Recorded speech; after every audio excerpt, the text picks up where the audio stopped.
welcome to the last episode of the agenda. This is not our last episode, Ben. Sarah, it's time to say goodbye one last time. No, this is just our last episode of the year. We'll be back next month. Oh, well, she's right, of course. 2018 will soon be little more than a memory, but that doesn't mean we're going anywhere. And you can expect a lot more from us and Port St. Lucie in 2019. You know, there's never a shortage of fun things to do, and there's still much to look forward to, so let's take a look ahead. We're already well into December. Is your house decorated yet? I don't have a house, but I did manage to string up some lights on the porch of my apartment, so I'm trying, Sarah. I'm trying. Okay, well, for everybody else, it's not too late to get your home on the PSL and Lights holiday map. Everyone who uploads a photo of their decked-out display will be entered into a contest for best lights in PSL. Residents are encouraged to use this map to plan out their holiday light viewing throughout the city. Everyone who puts their home on the map by December 31st will be eligible for the contest. Make sure to get the word out to your friends and neighbors to vote for their favorite light display online, and who knows, if they like you, they might even vote for yours. The winner will receive a special yard sign and gift from the city's Neighborhood Improvement and Community Engagement Program. We're excited to see what this year's winning display looks like, so get out there and put yourself on the map. After the new year, we'll have some old-fashioned family fun at Whispering Pines Park for the city's annual Martin Luther King Jr. Family Fun Day. This event will have bounce houses, wholesome entertainment, food, and more. It all kicks off with the March Through the Park. Kids are out of school that day, so why not spend it in the fresh air while celebrating one of history's greatest leaders? Speaking of popular outdoor events, our fall edition of the Bonfire Hayride at the McCarty Ranch Preserve drew record attendance. But don't worry if you missed it or if you weren't able to participate in all the free activities, because we've got another one right around the corner. The city's Parks and Recreation Department is holding its Winter Bonfire Hayride at the start of February. It will feature live music by the Rough Shot Band, as well as a petting zoo, pony rides, horseback riding, fishing tournament, and as you could probably have guessed, hayrides galore. So start making plans now to join us at the McCarty Ranch Preserve for this fun, free event. To give our residents a fun look inside some of the jobs we do here at the City of Port St. Lucie, we've created a new short video series called What We Do. Ever wonder where all your street signs come from? I'll give you a hint. There isn't a magical sign-making fairy, but if there was, his name would be Ed Lucas. And for our first edition of What We Do, our very own Nicole Horisic stopped by the sign shop to try her hand at making a sign. Hey guys, I'm here at the Port St. Lucie's Traffic Division, and behind me is the sign shop. That's where they make all of the city's street signs. So I'm pretty excited to see what they got, so let's take a look.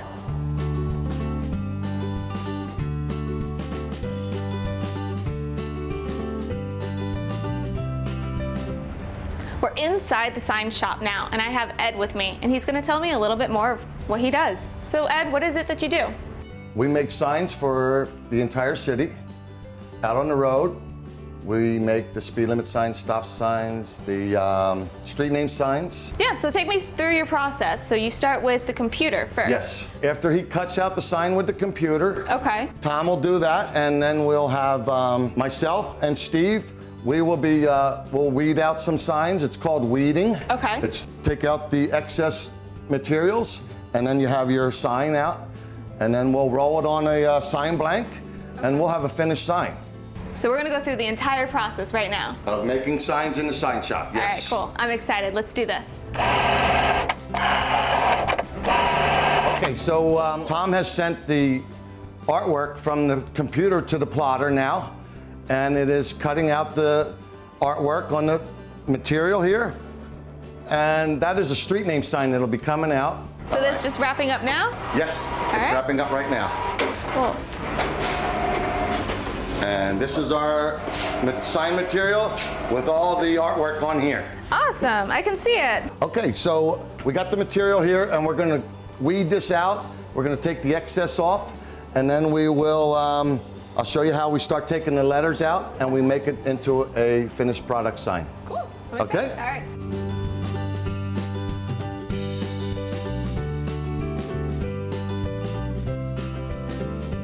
Yeah, you got it. You got it happening over there.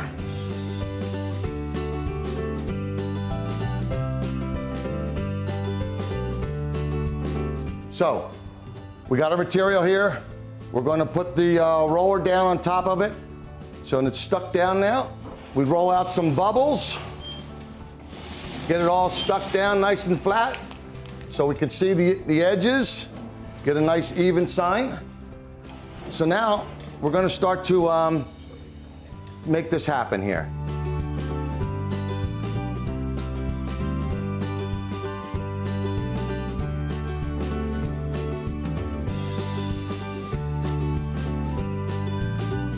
Now we're going to take off the transfer tape. And you're going to see a sign up here.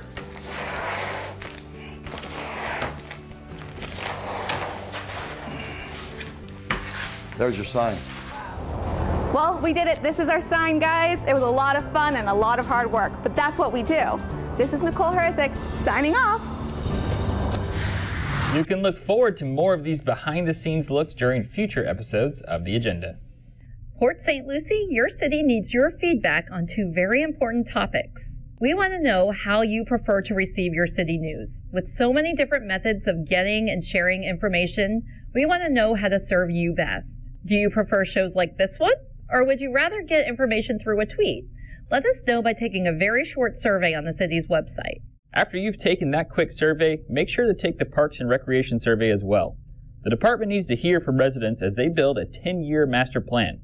This is your chance to let your voice be heard. So whether it's a skate park, aquatic facility, or more basketball courts, let them know what you want your city to look like. This feedback is crucial to the master plan process and will help shape the department for the next decade. Speaking of city improvements, the city has a new roundabout designed to improve traffic flow at the intersection of Bayshore and Selvets Boulevards. And construction is set to begin soon for another roundabout at the intersection of Tulip Boulevard and College Park Road. Whenever we install these new roundabouts, we get questions on the proper way to maneuver through them. With that in mind, here's a few tips to keep you safe and get you on your way.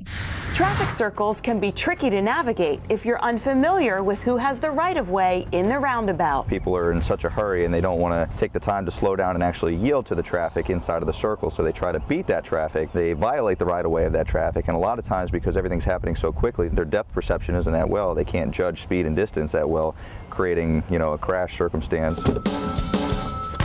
A roundabout should be treated just like any intersection. Your priority vehicle is going to be the vehicle that is inside of the intersection at the time. Therefore, if you have a vehicle that's already inside of the circular traffic lane, that vehicle is a priority vehicle and has the right-of-way. Any other vehicle that is wishing to enter the traffic circle is a secondary vehicle or a non-priority vehicle and has to yield to the right-of-way to the traffic that is already inside of the circle. Two-lane roundabouts have the potential to create confusion among drivers wishing to exit the circle. These two-lane traffic circles are where we have our most problem, because people get confused between the outside lane and the inside lane on which one they should be making their exit from. The city, along with FDOT, have received many questions regarding the navigation of two-lane roundabouts. To address these questions, FDOT has developed a pamphlet to assist motorists. Basically, to navigate a two-lane roundabout, you should choose the appropriate lane prior to entering the roundabout. To make a right turn or to travel straight through the roundabout, you should be in the right lane. The left lane can also be utilized for traveling straight through the roundabout or for traveling to the third exit.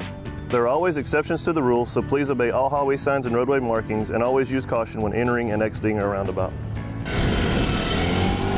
Roundabouts work best at intersections with moderate traffic volume.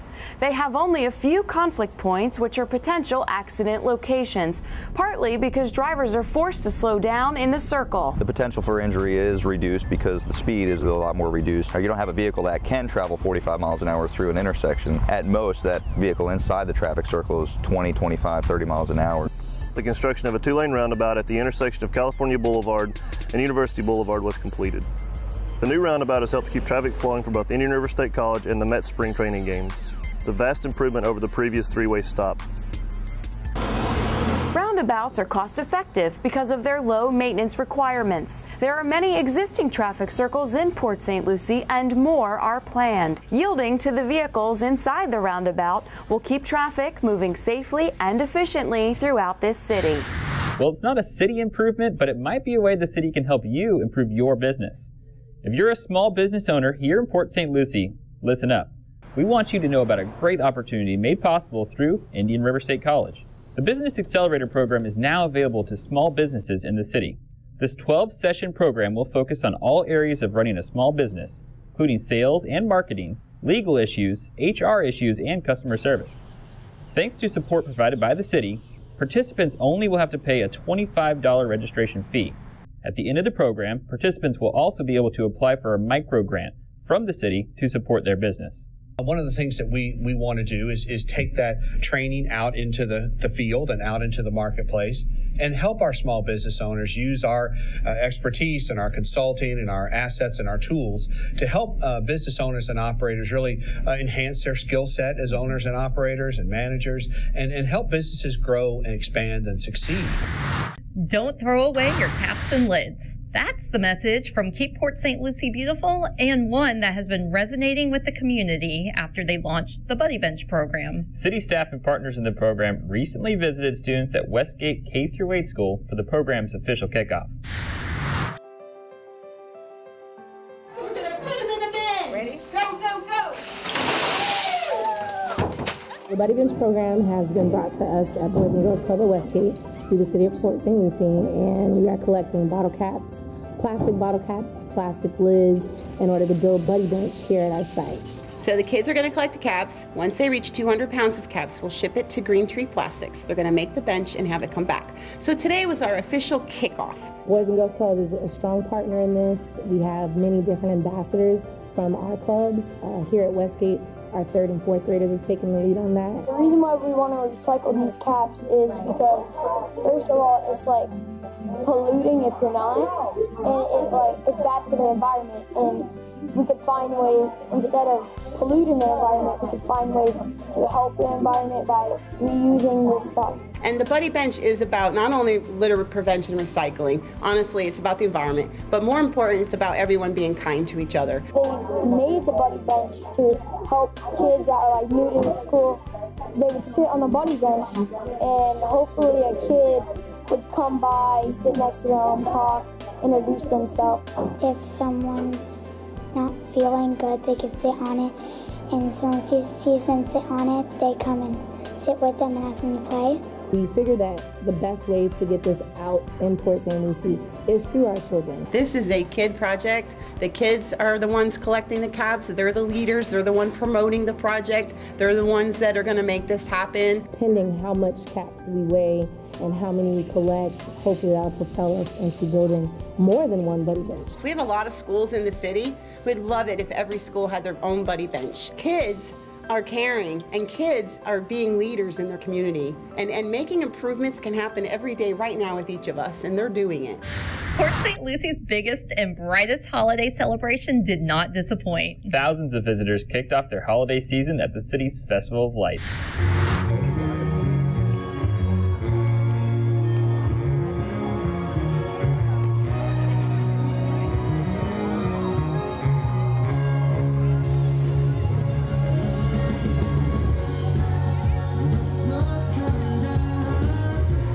We're at our annual Festival of Lights program for the city. We hope a lot of people come out, and we've already got a good crowd. There's food trucks, there's beer, there's music, dance groups, and just a lot of festive activity.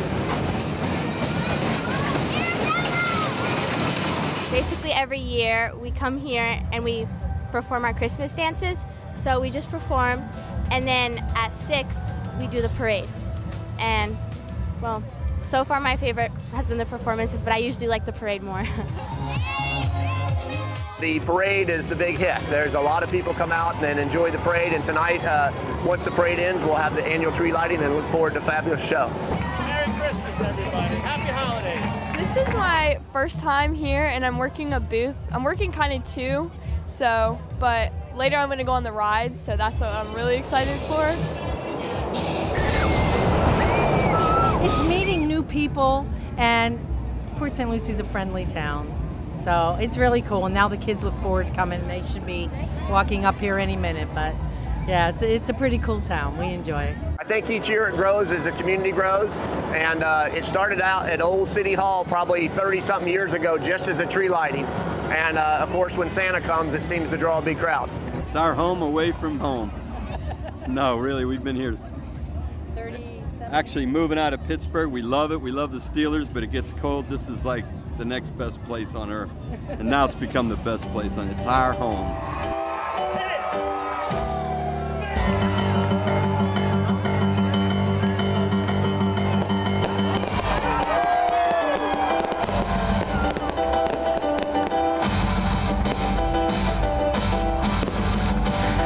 city and Somerset Academy hosted a community presentation in November so residents could learn more about the proposed new school aimed at preparing the local workforce to meet the growing demands for qualified personnel in construction, manufacturing, healthcare, and other industries. As part of its strategic goal to promote quality education for all residents, the City Council this summer directed staff to issue a request for qualified proposals for a career academy to be located within the city's future jobs corridor, on land leased to the city in the Southern Grove section of Tradition. After the evaluation process, the Council approved moving forward with the proposal submitted by Somerset Academy. How many years have we been pushing college on the kids, and what that's done to us in the workforce is we have an entire generation of people in the labor industry who are about to retire, and we have no one to fill those gaps.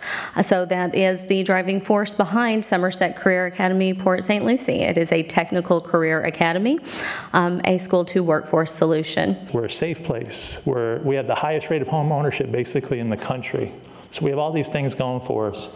But where we really had the opportunity to enhance ourselves is with that job creation, being more than a bedroom and retirement community. The entire presentation and more details about this proposed Career Technical Academy can be found online at www.cityofpsl.com/careertech. The city's Forum on Race Relations and Inclusion Diversity Committee recently held an event at the Boys and Girls Club to educate youth on the importance of police in the community. Several PSL police officers participated in an active discussion covering police topics with 8 to 12-year-olds. The session was interactive to say the least, with very inquisitive youngsters. We had police officers paired up with youth and great interaction. And I believe that the youth walked away with a lot more information than they came in with. I learned that most cops, they don't want to harm anybody. They want to do what's right for our community. Without them, this city, it would have been filled with a whole bunch of bad people trying to hurt each other. This age group is great because they tend to not have built those filters yet, and they'll tell it like it is, and I think that's good for the officers to hear. Yeah. Well, if you like fun, free events and getting together with your community, get excited and circle these dates. Because it's time to mark your calendar. The Winter Wonderland Light Show will come alive every night until December 31st outside the Port St. Lucie Community Center on Orosa Boulevard. The public can enjoy the dancing lights daily from 6 p.m. to 9 p.m. The weather is perfect for river nights. Grab some food, listen to live music, and enjoy a fun evening along the North Fork of the St. Lucie River. The next River Nights will be January 10th along Westmoreland Boulevard, just south of the Port St. Lucie Botanical Gardens. The Port St. Lucie Civic Center's Free Friday concert series continues on December 21st when the Wired Band will perform. Also be sure to save the date for January's free concert on the 18th. Purchase some delicious food and drinks from the vendors while kicking back to the free music. This month's Employee Spotlight features 2 longtime Finance Department employees who have made a special effort to spread holiday cheer for 23 years in a row. Each year, Robin Lake and Irene Sorensen collect boxes of food and other items and lovingly craft special gift baskets for the holiday season to give to elderly residents and veterans. We love doing this at Christmas time, and it just makes everything worthwhile. And again, it's the employees. They provide food for our baskets and gifts. The food that we receive, we get enough for 25 baskets, and they're very full. We provide little bitty hams and fruit and soup and vegetables and boxed goods. We have a lot of people that get forgotten, and they need to be remembered during this time. Merry Christmas and a very happy New Year. Thanks to Robin and Irene for showing us all how to get into the spirit of giving this holiday season. Well, that's it for the final edition of the agenda of 2018. But be sure to follow the city on Facebook, Twitter, and Instagram for all the updates on what's happening in PSL as we move into the new year. Make sure to subscribe to our YouTube channel for all of our latest video content, including every episode of the agenda, as well as our new What We Do series. And as always, if you're looking for more information on what was covered this episode, just visit the city's website. I'm Sarah Prohaska. And I'm Benjamin Elliott. We'll see you next year.